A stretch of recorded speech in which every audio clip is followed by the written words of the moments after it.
Hello everyone, welcome back to the Nigeria in Focus show where we get to discuss issues affecting the nation. My name is Bukola Adimula and it's a pleasure to be your host again for today's episode. Our topic for today's conversation is mental health in focus.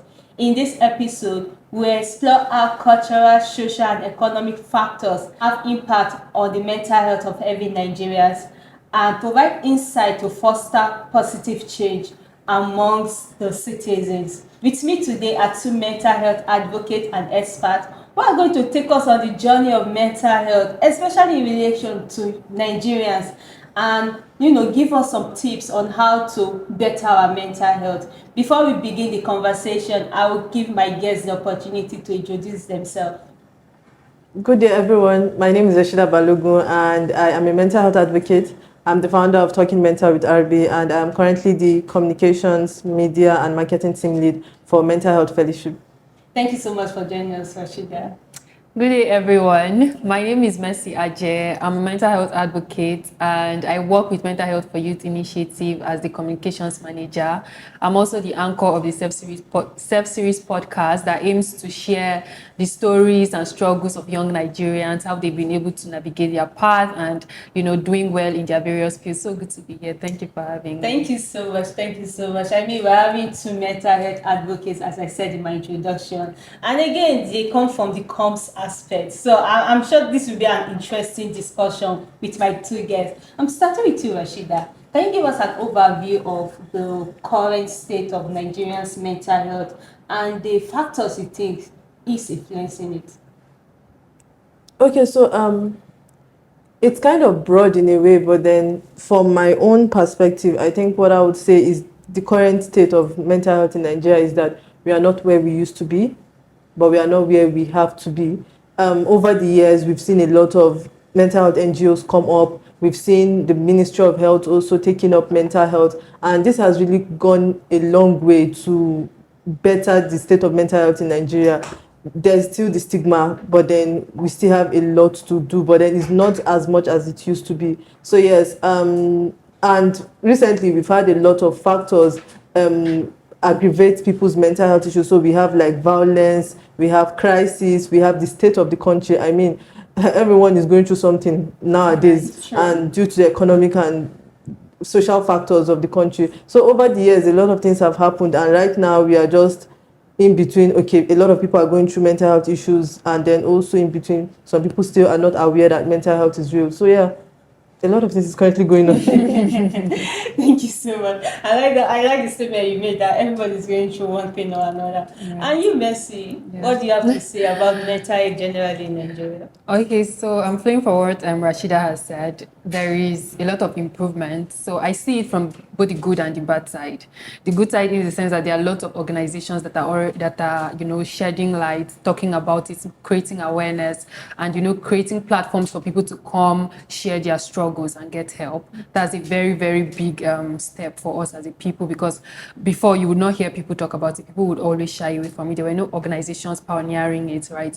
But again, the bad side is the fact that in our country today, according to statistics, about 25 to 30% of Nigerians are battling with mental health struggles, one issue or another. And I'm just wondering that if our population is over 223 million thereabouts, that means over 55 million people are struggling with a mental health issue.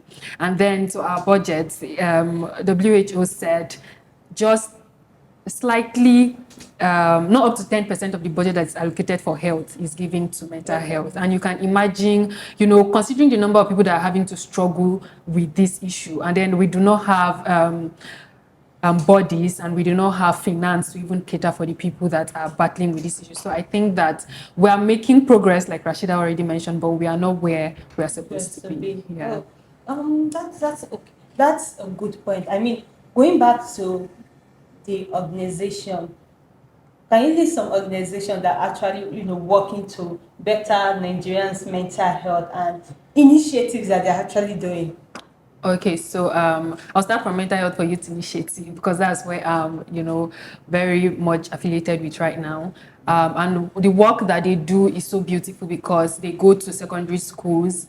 They have an intervention. They do a lot, but one of it that I'm really interested and thankful for is the fact that they go to secondary schools and talk to teenagers about their mental health, basically catching them young, telling young people about their mental health struggles and how they should pay attention to it at this stage. And then they also have like wellness activities that they carry out, like yoga, mindful meditation, and all of those things. And then Nigerian Mental Health, the organization that pioneered the passing of the mental health bill in January this year. We also have Sunshine Series, we have Elite Network. Rashida also has an organization that is fostering mental health. So yeah. Oh, thank you so much. Thank you so much. Coming back to you, Rashida, knowing you work in a mental health organization, and with what Mercy just gave, example of organization and project that they are doing to better the mental health of any Nigeria. In your organization or in your line, have you noticed any specific unique challenge in relation to mental health and Nigerians that is unique to Nigeria? Okay, so I won't say it's unique to Nigeria. I think maybe unique to Africa, because we are in a very highly religious and spiritual side of the world. Like, we are very traditional, and so our belief about mental health, a lot of people, they're like, okay, probably it's a spiritual problem, and so I think that in the African society, mental health is not given that respect that supposed to go to it, because they feel like, okay, go to the church, go to the mosques, it's a spiritual problem. So I think in the African society, that's a very major setback on our part. And I also think education, education is really a big problem. Illiteracy, I would say mental health illiteracy. The Western world is doing a lot in terms of educating their citizens about mental health, but in the African society, we are just getting there with the numerous mental health organizations that are coming up, with individuals talking about mental health, with people creating content, with people doing films, documentaries about mental health. So I think to the African society, those are the two things that are peculiar to, that are like problems for us. Yeah, I like the fact that you mentioned that cultural, because just imagine me going to my mom and be like, Mom, I have mental health issue. She first knock your stone you her slippers. She take me to the church. Right. She take me to the church because, I mean, Nigerians do not believe. I think Africa, as you said, just assume that it's either it is this or it is spiritual problem. Like, there's no that in between. Yeah. There's nothing like psychology. We are possessed. You're possessed. True. What about you, Mercy, in your field? Have you noticed any challenge related to mental health support that you think is unique to Nigerian? Yeah, Rashida already said it. The stigma that's associated with it, and it's because of education. Our people do not know. So I was growing up, and somehow I noticed a distortion between. It was like I had two personalities. There was the me that people could see, and then there was the me that only me could experience. And that me that I could experience for myself was not aligning with the character that was playing out. And every time I kept asking myself, what exactly something is wrong with me? But there was nobody. There was no opportunity for me to share. There was nobody I could talk to, say my mom or my dad. They just felt like, girl, get your acts together, go to school. They were just working with the traditional stuff. So I think education is a very big problem. We do not know, our people do not know, so they cannot even help you. And because of this, now that the whole thing is becoming clear and people are beginning to say so much about it, we are also beginning to give it names. You hear stuff like the Gen Z syndrome. People do not want to go to work. People go to work and at the slightest stress, they want to leave. People are not resilient, and all of those words that they use, stigmatizing people. But we need to, until we come to the point where we understand that this is a struggle. People are dealing with lots of terrible things that they themselves cannot place their hands on. We'll continue to just have conversations with. So I feel like when people become very educated, when people believe and accept that there is a problem called mental health issues and embrace it, then we'll begin to make significant progress. I don't know why people always say Gen Zs are lazy. I don't want to work. I really do not understand, because to an extent, I mean, they are very, very innovative. We are very innovative. Yeah, and we are very, very hardworking. Mm-hmm. But just as Messi said, in as much as there's enough awareness going around now, still there's that stigmatization. Mm-hmm. I mean, when you go out and even tell people that you're depressed, you will, to an extent, I think it's only when people commit suicide that they will come back and be like, suicide is not an option, speak to somebody. But when the person is speaking, They'll say attention seeking. Thank you. You know it. I don't know why it is that. And then when we heard that person take it to the next stage, they were hearing on social media, oh, suicide is not an option, speak to somebody, talk to your friend, check on your friend, check on this. But when the person is speaking, we're not listening. We think they are actually seeking attention. Coming back to you, Rashida, so what are some mental health I think is prevalent in our country currently? Some mental health challenges and disorders. I think the number one and the most popular is depression. I won't be surprised if almost everyone in Nigeria has at least 0.1% of depression in them. And because, as I said earlier, the factors, the economic challenges, the social challenges, everyone is going through something. And so depression is very, very paramount. It's very common among everyone. And then another thing, I think PTSD, one way or the other, even if you are not living in the northeastern part of Nigeria, maybe you know someone there, maybe you are just watching the news, Stories. trauma transfers to you in a way, and automatically PTSD comes in. And apart from even the violence, a lot of other factors, just maybe people losing people, stuff like that just leads to this PTSD. So PTSD is another disorder that I think is very common in Nigeria. And then I also add substance abuse. The young people nowadays abuse drugs a lot, and it just leads to substance abuse disorder and just affects them. You go to, they end up in psychiatric hospital, in rehabs due to substance abuse. And so I think those are issues, and probably anxiety disorder too, which is also very common due to also factors like the issue in Nigeria, terrorism, insecurity, stuff like that. So yeah, those are mental health disorders that I feel are common in Nigeria. Knowing the kind of country we are, is it possible for us to overcome these mental issues? Do you think there is a way? Do you think there is a structure that if you put in place, especially this anxiety? Okay, so let me use this opportunity to first clarify that mental health disorders are treatable, but then not all are treatable. But then so we are in an environment whereby it's not conducive for our mental health. So if you have depression, well, if you are still in this Nigeria, there's no place you will go that you would be able to be free from your worries or your problems. So you are still in that space. So no matter the treatment you get, maybe therapy would like make things smile, but then triggers, you walk one step, you get your trigger back. So we are still in the same, will I say, toxic environment, and so it keeps triggering our disorders. And so the only thing we can do is get treatment, and then wherever the treatment takes us to, it won't be as worst as if we don't get treatment at all. And so what the government can do, what everyone can do, providing health care in terms of mental health care, not just health care.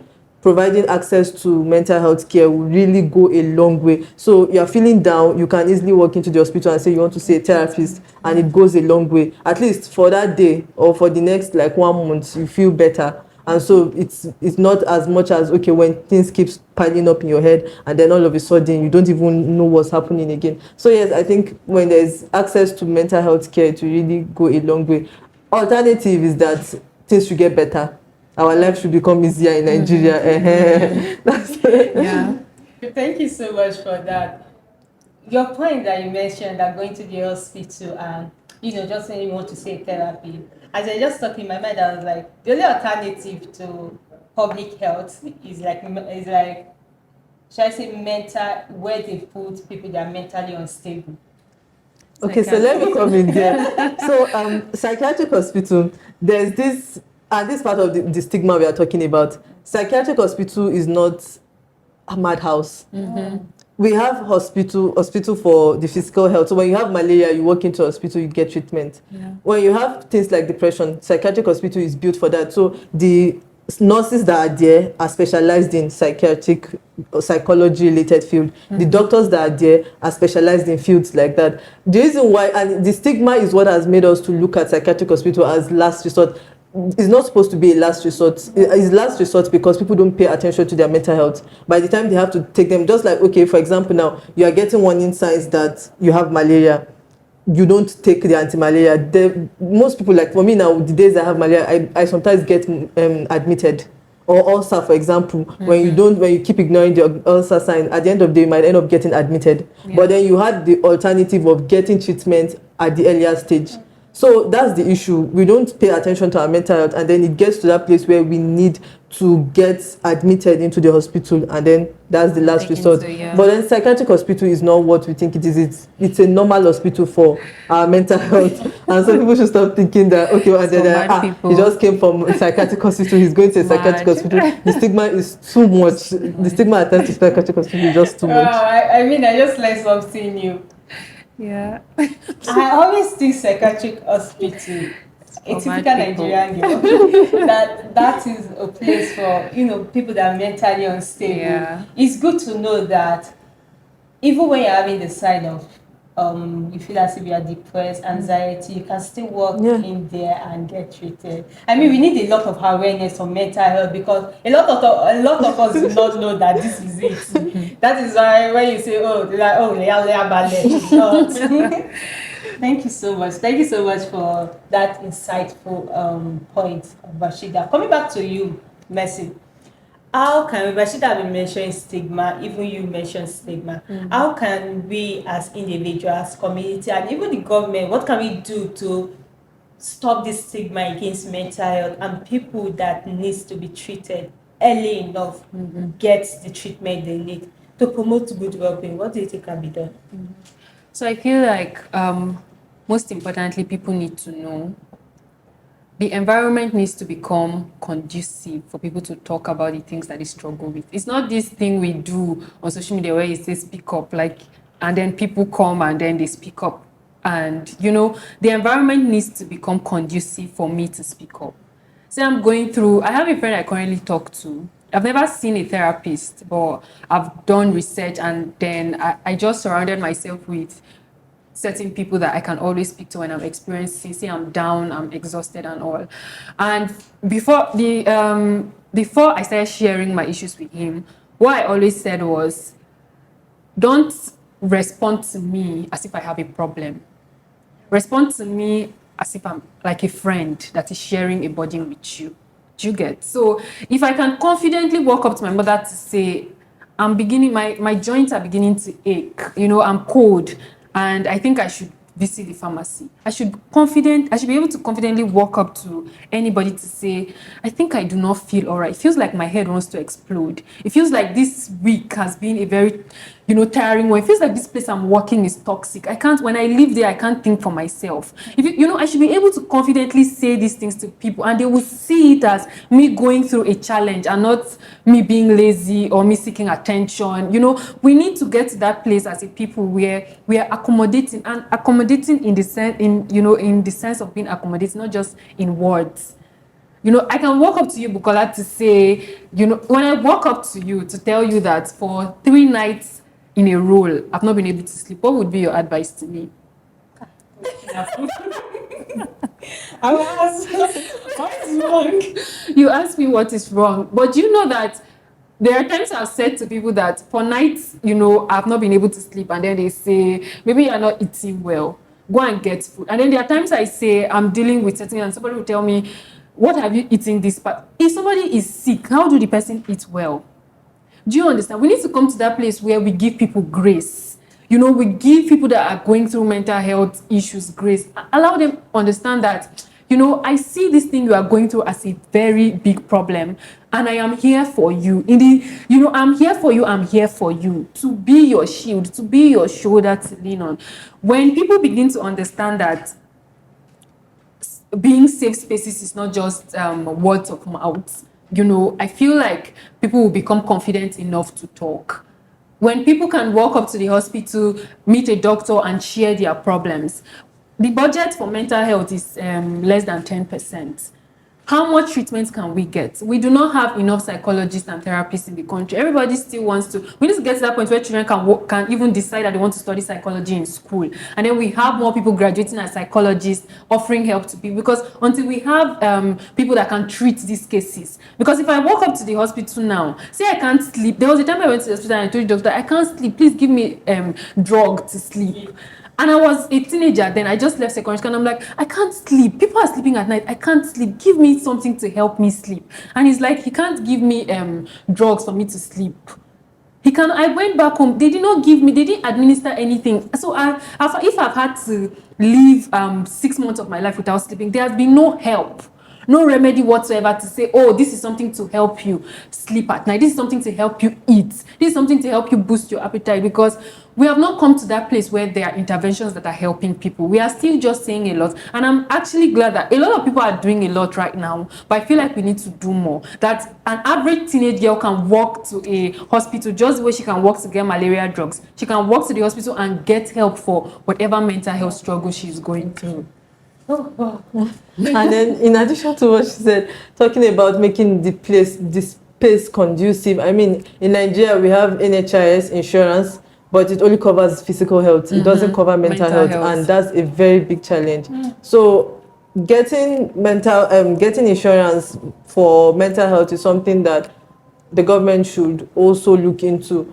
And also, talking about still safe space. When you are not feeling fine mentally, when you're not feeling fine physically, you can easily walk to your boss and be like, okay, you want to take a day off, and then you're like, okay, I have malaria, I have headache, and then they let you go. But then when you're going through depression or when you're stressed or burnout, you can't say it. Instead, you will even lie against physical health and be like, okay, it's your physical health. I went through something like that in school, and so like when I was in my uni days, most times I was usually depressed, and instead of me to tell my friends and like my lecturers that, okay, I'm depressed and so I can't make it to class and stuff like that, I'll be like, I'm not feeling fine, I'm sick. It got to a point that people were like, am I a sick lad? Because they're always hearing, I'm sick, but then their mind just that, okay, it's physical sickness, because no one will even think that, okay, it's depression. So yes, we have a long way to go in normalizing mental health, and it really, we talk, everybody's talking, but then action, and that's why we're calling on government. They should do something, policies. They should do insurance. They should put action into what they are doing. They should be intentional about the mental health. Yeah. They should prioritize mental health. They should prioritize it. Going back to imagine just telling your lecturer that I can't come to lecture because I am depressed. I have anxiety. Yes. I just remembered something. I think in my 100 level, I think, okay, so I was so just tired of school and all, and I was like, okay, I want to go home, I want to visit home. And when I told my lecturer that I wanted to go home, that because I had to see a therapist and all, and then he was just looking at me like, okay, this makes sense. I don't know what that means, but then at least he lets me go, and I'm like, okay. He said it makes sense. It makes sense. Probably maybe I've not been behaving normal or something. But at least he gave me the opportunity to live. So we just have to like just normalize that. Okay, when we can't take it, when you can't even think properly for. Like, I'm a creative, and as a creative, I know what when you are mentally stressed, when you have a burnout, you won't even think anything. Like nothing will even stay. You can't do anything. Yeah. So we have to normalize like taking it seriously. Like, okay, knowing that, okay, this is something we should. If you break your hands, you will definitely rest. So why won't you rest when your mental health is not ready to do anything? So yeah, thank you so much for that. I'm just still thinking about walking up to my lecture and be like, and that's why a lot of people need to be mentally aware. Yes, that is where the awareness comes. Because sincerely, people are passing through, especially even university students. Every year we hear of one student from one university, from one Nigerian university, committing suicide. University is actually a very toxic space, and fortunately for me, I didn't even have that pressure that I feel like other students had, like probably pressure of, okay, get good grades. I didn't even have that pressure, but I still went through a lot. So sometimes I even think about it, that what if I had that parental pressure of, okay, do well, I don't even know how I would have coped. So university was a very somehow space for me. That was when I got to know about mental health. In fact, I didn't, not like I got to know, but I knew I was going through something. I was going through suicidal ideation at that time. I didn't even have a name to place it on it. But then I just stumbled on a post on Instagram by Shirai Tuman, one of the pioneer mental health organizations in Nigeria. That was like, I think 2017 or so. And everything made sense. Like, okay, I'm going through, because before then I thought, okay, what was happening to me? So upon seeing that post, I could relate. And that was when I decided that if it's mental health education, that's where I want to go to, because a lot of people need to be aware. Sometimes just knowing, it's not everyone that needs to see a psychologist. Sometimes knowing that, give yourself time to take break. When you cannot handle something, say no. Be free to say no to things if you know it's going to be too much on you, stuff like that. So, and that's what the awareness does. So yes, the awareness really is very important. Thank you so much. With that awareness, I mean, there will be less stigmatization when people are talking about their mental health issue. And you can be free to tell your parents, just as Mercy said, if she can be free to tell her mom she's feeling healthy, then why can't she just tell her mom also that she has? And I'm even having suicidal thoughts. Why can't I say I'm having without them suicidal saying, thoughts? hey, God forbid, what don't you have? What will you want to kill It's not yourself? my child. Only God's What are you even going through? Those statements will even kill. You've not even seen what. You've not even seen anything. No. You kill the confidence of such child. And that does not mean the person will not commit suicide. That does not mean the person will commit suicide. So like those words, and when person is aware, so when you're aware, you know what to say to someone like that, not telling the person things that the person just like. I not blame you. It's me that came to talk to you. That True.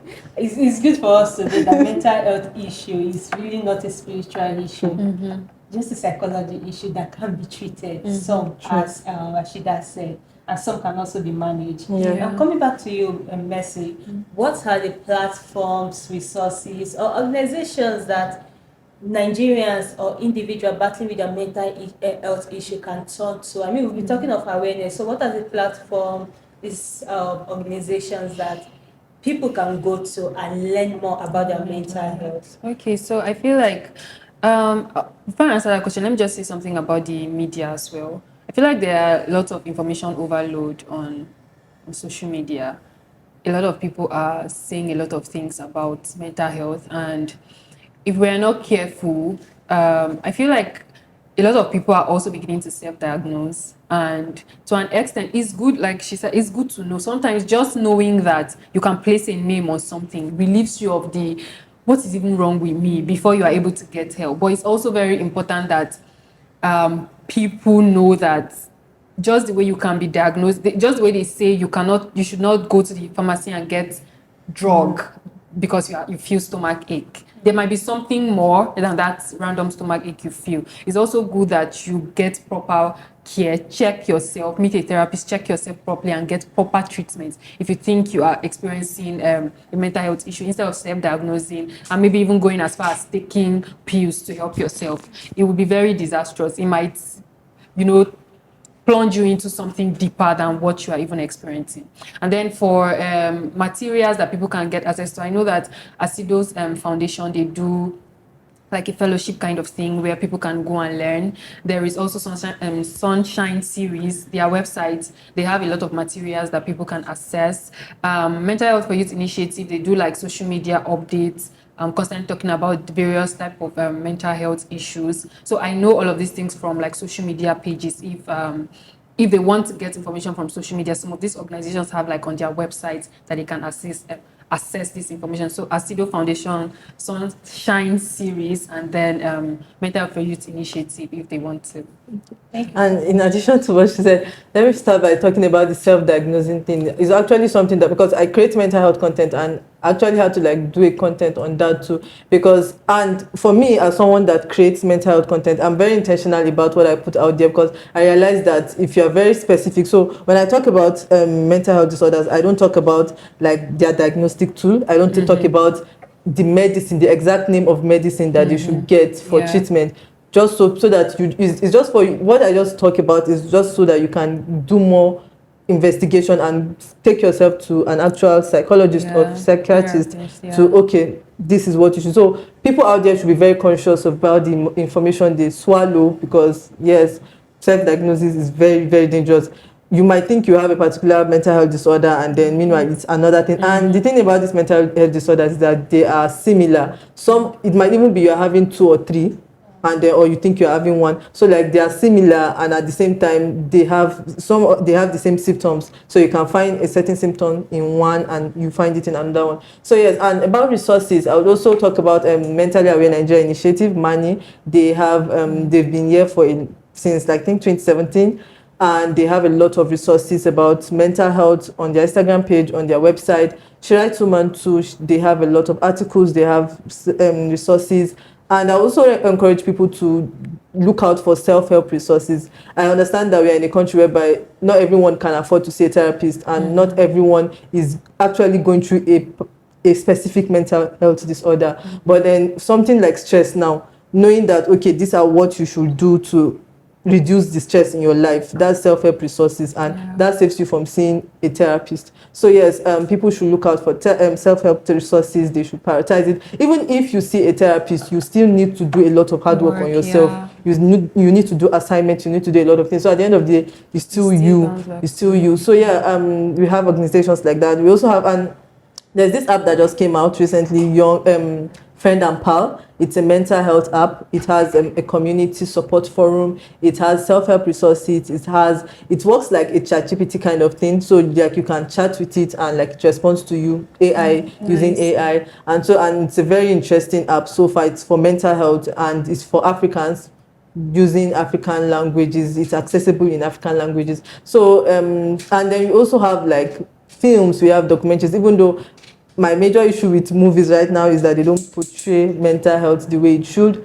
But then I think stakeholders are coming up to readjust how that should be done. I mean, especially in Nigeria, when they portray bipolar disorder, you be like, is this bipolar disorder or what? So like they don't portray this mental health disorders the right way. And the more people speak up, the more people would know that, okay, mental health is not something they should just say, this person is, because the person is to switch from happy to sad every moment. The person has bipolar disorder, and then nobody says anything about it. People say, okay, so, and then it now translates to our real life, and then you see someone that, because of I was happy this minute, I was sad this minute, I have bipolar disorder, or OCD, because I'm a very clean and neat person, I have OCD, and that's because they saw it in a book or they saw it in the film. So yes, we have a long way to go in terms of resources. So, but then the resources are available. Social media is your friend. Use social media wisely. The same way social media is going to be harmful, it is very, very useful too. Yeah. So yeah. Yes, thank you so much. My next question is supposed to be, how do you think social media and technology is actually influencing and impacting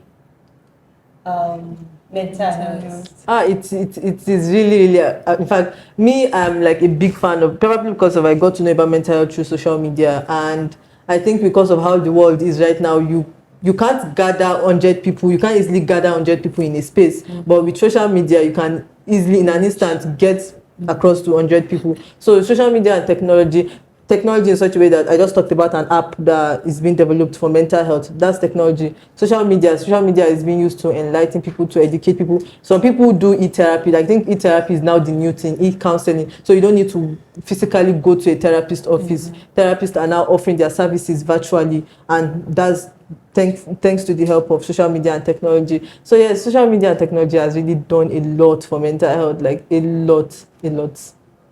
Thank you so much. Do you have anything to add?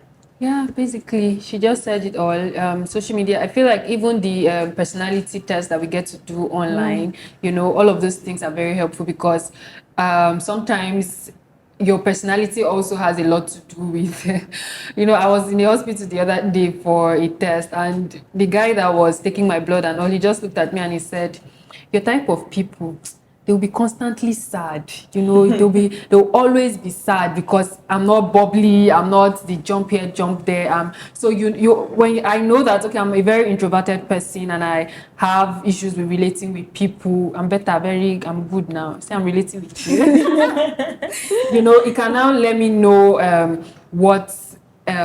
how it affects my mind as well. So I feel like the media, as much as it has this cons and pros and whatever, how they say it, it's also very helpful. We learn a lot. I learn all the learnings I know, everything I know so far about mental health has been because I've been online, seeing people like Rashida share content and share amazing stuff about mental And I'm health. even currently studying psychology, and it's an online Oh my school. God, I'm so proud of you. After my master's I did my BSc Mass Comm, and then but because of my love for mental health, I'm taking a course in psychology and associate degree, and it's through online, and so that wouldn't have been possible if it If the wasn't media was online. not available, So yes, of course. Wow, That's so nice. that's a good one. Seriously, I That's a love good one. it. Thank you so much. Thank you so much. So, what are the future development and strategy policy that you want to see in place when it comes to mental health that you think can actually help improve mental health in Nigeria? Okay, I feel like having mental health as part of the things that we treat in primary health care systems would be very, very important. So imagine that I'm living in Masaka and I can just stand up from my house and walk to the primary health care in front of across the road and just tell them that I've not been able to eat well for days, I've not been able to sleep well for days, and they'll be able to respond to me. I've been sad for 2 weeks plus, I've not been able to laugh with anybody, I've been isolating myself, and they will provide solution for me. I feel like that would be really, if we can have like mental health services in primary health care that is accessible to everyone, that would be very, very helpful. I feel like if the government can also provide funds to facilitate and fast track mental health activities, it would also go a long way.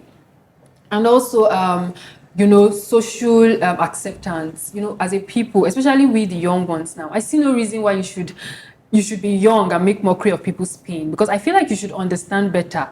If somebody is going through a tough time and the parents cannot understand, we as young people, we are friends. You are friends with me. I know Rashida, I know you, right? If I'm going through a tough time and I'm able to come to you and say, hi, I'm going through this, and you are able to profile just a shoulder for me to just for me to share and cry, and I can be before someone and just cry, and that other person can be before someone and share her pain without feeling bad. Do you get? It will go a long way to help us. And I also feel like with respect to the government, because they have a very huge role to play. The fact that if someone attempts suicide and then the person fails and the person will go to jail for 1 year, if I think I want to kill myself, will I ever share with anybody? I'll be too afraid to share. Do you get? So I feel like also decriminalizing the suicide law and I'm glad that the mental health bill was passed, and that I was going through it the other day and I see that there are a lot of helpful laws there. But our problem in this country is not just laws. We have beautiful laws. They say we have one of the most helpful laws in the world, but our problem is implementation. You go through our laws, you will see that we have our rights. There are things that are very helpful. If they implement, citizens will not have problem across different sectors, but we do not implement. So what's the use of the law if it's not being implemented? So I feel like if they begin to implement these things, it will go a long way to help us as a people, and then make our lives easier generally. Thank you so much. And from you, Rashida, what are some future developments you hope to see in the mental health sector in Nigeria? okay. So for me, she has basically said it all, but then I also want to add that I want to see that every field sees how looks into how they can contribute to the mental health. So for example, now you're an IT person, you're a programmer, think of how you can do something that solves a mental health challenge, probably an app, probably a website for mental health. You're a filmmaker, think of ways that you can use film to talk about mental health. You are an engineer, think of something that can help the mental health. Any field that you are in, it should be able to translate into how people's mental health can get better, how people can get to understand mental health better, and how mental health can become a thing of priority. So I think that's the future. It's already starting, because who would have thought that this app that I'm talking about is just a group of technology people. I was speaking to the founder the other day, and she was like, she's not a mental health person. She just felt, due to what she has been through, she just felt that, okay, as someone who is an IT person, she should do an app for that. So other people should not just leave it all to mental, because someone said they're a mental health advocate. So, okay, that's your job. No, it's everybody's job.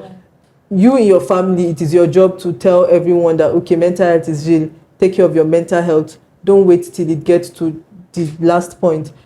as an individual. So it's not necessarily a mental health advocate thing. It's not necessarily a psychologist thing. You don't need to be a psychologist. You don't need to be a therapist to help people. You don't need to. I'm not a psychologist. I do mental health first aid. And what's the mental health first aid? Listening to people empathetically, listening to people non-judgmentally, able to tell people that, okay, why don't you do this? Why don't you do that? And not necessarily having to do with drugs or anything. It might just be, why don't you just take 2 days off and like, when you are back, you'll be refreshed. Some people, that's just all they need to hear. So yeah, everyone should take it seriously. Future development, that people should own it. Mental health is something serious. Mental health is not just something that, okay, it's for a certain people, it's for rich people, it's for poor people, it's for the young, it's for the old, it's for Gen Z. Nowadays they say mental health is Gen Z thing. Meanwhile, the trauma is a generational, the trauma they are passing is a generational something. But now, mental health is a Gen Z thing. So yeah, future development, everyone should take it seriously. Yeah, thank you so much. Thank you so much, online viewers, for staying with us. Up to now, we are almost rounding up this episode. But before we go, I just have one last question for my guests, and then we'll be done with this episode. Starting with you, Rashida. From the angle of the government, what policy do you think government can put in place that can better the mental health of every Nigerian? I think for me, it's just going to be this insurance thing. The same way there's insurance for physical health, there should be insurance, and I think it starts from funding. They should, when they are doing the budget, they should factor in mental health funds or however they put it. But mental health should reflect there, not just allocating a very minute amount for mental health. They should allocate serious money for mental health. They should make insurance also be part of insurance should be able to cover mental health. That's like something that, and then they should please implement the mental health bill they just passed. As she said, they passed it, but then implementation, only God knows. True. Thank you so much. Thank you so much for that, Rashida. I mean, the mental health, sometimes I found out that sometimes it's actually the mental health that causes the physical sickness. Oh, they're actually related. They're actually related. So there are some, you might be having anxiety and is stomach pain, but then that stomach pain will be unexplainable, like you've eaten, you're not hungry, you don't have ulcer, but then you're just having this stomach ache. It might be due to anxiety. You might be feeling depression and you have body pain. Body pain comes with depression for some people, and so like they're related. Meanwhile, and also when you have some physical sickness, it translates to, for example, you might be sick for like 2 weeks physically. It might translate to depression because probably you're not able to get anything done, you are just in one place, that kind of thing. So yeah, they are similar. A lot of mental health issues translate to physical health, physical problems, and physical problems translate to mental health. So they are very different. So it's somehow that people actually separate them, and they're like, if it's malaria, then it's a serious matter. If it's depression, you will get over it. It is well. Typical Nigerian statement. Typical Nigerian statement. So if we're going to prioritize physical health, we should also try and prioritize mental health, because if you don't treat the mental health, they will be back to the physical. It's like a circle. They keep going around. And coming back to you, Mercy, what are the policy you aim to see from the government end when it comes to mental health that you think, okay, this policy will actually work for Nigerians? Implementation. We have, if you go through, I feel like Nigerians should go read the mental health bill, right? We have a lot of laws like that we like the constitution and all of this things that you say people, Nigerians never read. You know, when they passed that when they passed the bill, is it bill into act into, when they passed it, right, we should just go read it and even see what they are saying, and maybe we as the people should now hold them accountable. Because it's clearly stated, almost everything that we need, the facilities, the healthcare, the professionals, is all stated there. But our problem now might be implementation. And I also feel like another policy that they might want to really work on, like I mentioned earlier, is the suicide not crime law. Nigeria mental health is seriously working with other organizations to ensure that that thing is passed, so that when someone attempts suicide and fails, you don't take the person to prison, you take the person to a center where the person gets help, right? That is very, very important. Just making sure that our healthcare systems are accessible for mental health challenges will go a really long way to help us. Thank you so much. And to our online viewers, thank you so much for staying with us up to now. I'm sure you've learned now that mental health is not a spiritual issue. It is not the issue that you need to go and meet your pastor for, to go and pray for you. It's this issue that you need to go and see a psychologist or a therapist that can help you with whatever you're feeling or help you diagnose whatever mental health challenge you are facing. And to our guest for today, thank you so much, Rashida, for joining us on this episode. And thank you so much, Mercy, for your contribution. Until next time, see you. Bye.